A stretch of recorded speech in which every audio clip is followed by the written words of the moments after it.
सेठ से लक्ष्मी जी रूठ गई। जाते हुए बोली, मैं यहाँ से जा रही हूँ, अब मेरी जगह नुकसान आएगा, तैयार रहना, और अगर तुम जाते जाते मुझसे कुछ मांगना चाहते हो तो बोलो। सेठ बहुत समझदार था, बड़ी विनम्रता से बोला, माता नुकसान आ रहा है तो आने दीजिए, बस मुझे आप एक वरदान दीजिए कि मेरे परिवार में हमेशा सुख शांति बनी रहे।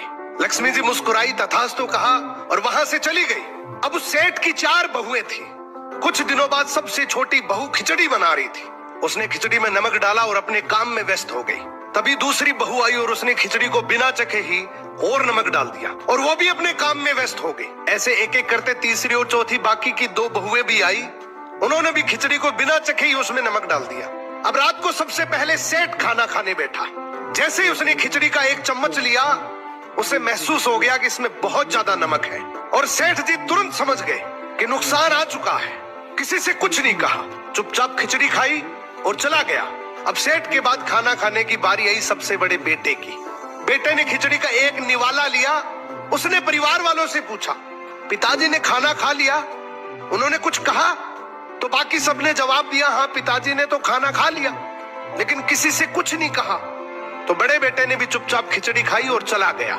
ऐसे ही करके परिवार के बाकी सारे सदस्य एक एक करके आए, अपने से पहले वालों के बारे में पूछा, कुछ नहीं कहा, चुपचाप खिचड़ी खाई और चले गए। अब रात को सेठ जी सो रहे थे, सपने में नुकसान आया और हाथ जोड़कर बोला, भाई मैं यहाँ से जा रहा हूँ, मैं यहाँ नहीं रह सकता।